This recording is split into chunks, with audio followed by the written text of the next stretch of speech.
अल्हम्दुलिल्लाह वकफ़ा वस्सलातु वस्सलामु अला अशरफिल अंबिया अम्मा बाद फ़अऊज़ु बिल्लाहि मिनश शैतानिर रजीम बिस्मिल्लाहिर रहमानिर रहीम क़ाल अल्लाहु तबारक व तआला फ़िल क़ुरआनिल मजीद वल फ़ुरक़ानिल हमीद वअल्लमका मा लम तकुन तालम व काना फ़ज़्लुल्लाहि अलैका अज़ीमा सदक़ल्लाहुल अज़ीम व सदक़ रसूलुहुन नबियुल करीमुन आमीन बिबरकती इन्नल्लाह व मलाइकतहु युसल्लूना अलन नबी या अय्युहल्लज़ीना आमनू सल्लु अलैहि व सल्लिमू तस्लीमा अस्सलातु वस्सलामु अलैका या सय्यदी या रसूलल्लाह व अला आलिका व अस्हाबिका या सय्यदी या हबीबल्लाह। स्टेज की जीनत, उलमाए कराम, असातिज़ाए कराम और मेरे सामने बैठे हुए बुजुर्गान दीन और मेरे हम मकतब साथियों, अस्सलामु अलैकुम व रहमतुल्लाहि व बरकातुहू। इस्लाम ने इल्म को बड़ी अहमियत और फजीलत से नवाजा है। जैसा कि खालिक कायनात ने अपनी लारैब और बेऐब किताब कुरान मजीद फुरकान हमीद के अंदर इरशाद फरमाया, व अल्लमका मा लम तकुन तालम व काना फ़ज़्लुल्लाहि अलैका अज़ीमा, कि महबूब हमने आपको वो चीज़ सिखाई जो आप नहीं जानते थे और ये आपके ऊपर अल्लाह पाक का बहुत बड़ा फजल है। अहबाब ज़ीवकार, इसी तरह सरकार दो आलम सल्लल्लाहु अलैहि वसल्लम के ऊपर अल्लाह पाक ने जो पहली वही नाज़िल फरमाई उसका आगाज ही इक़रा बिस्मि रब्बिकल लज़ी खलक यानी पढ़िए से फरमाया। और अहबाब ज़ीवकार, हम इल्म की फजीलत और अहमियत का अंदाज़ा इस बात से भी लगा सकते हैं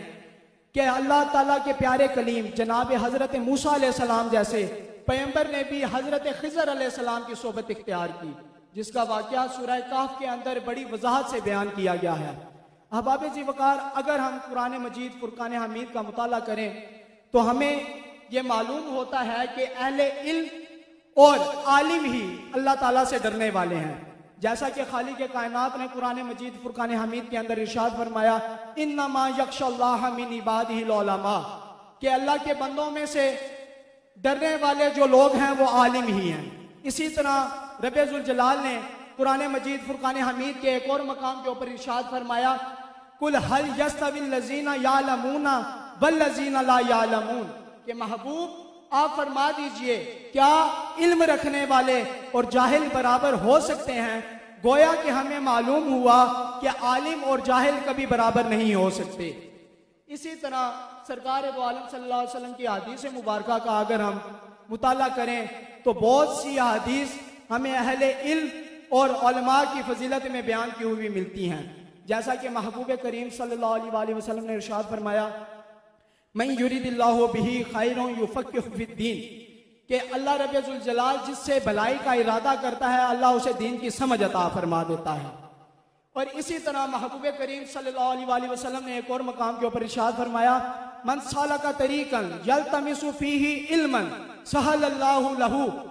तरीकन इलल जन्नती, कि जो शख्स इल्म की तलब में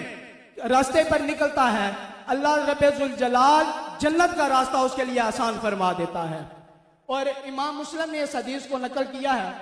कि सरकार दो आलम सल्लल्लाहु अलैहि वसल्लम ने इरशाद फरमाया कि जिस वक्त बंदा मोमिन इस दुनिया से चला जाता है तो उसके अमाल का ताल्लुक इस दुनिया से खत्म हो जाता है, मगर तीन चीजें ऐसी हैं जिसका ताल्लुक, जिसका सवाब, जिसका अजर उसे कब्र के अंदर भी दिया जाता है। सहाबाए कराम ने अर्ज की, या रसूलुल्लाह सल्लल्लाहु अलैहि वसल्लम वो तीन चीजें कौन सी हैं? महबूब करीम सल्लल्लाहु अलैहि वसल्लम ने फरमाया, सबसे पहली चीज सदका जारिया है, और दूसरी चीज इल्म नाफे है जो नफा देने वाला इल्म है, और तीसरी चीज नेक और सालेह औलाद है जो वालिदैन के मरने के बाद उनके लिए दुआ करती है। खालिक कायनात से दुआ गो है कि अल्लाह ताला हमें सही मानों के अंदर इल्म दीन सीखने और उस पर अमल पैरा होने की तौफीक अता फरमाए। बाखिर दावाना अनिल हम्दुलिल्लाहि रब्बिल आलमीन।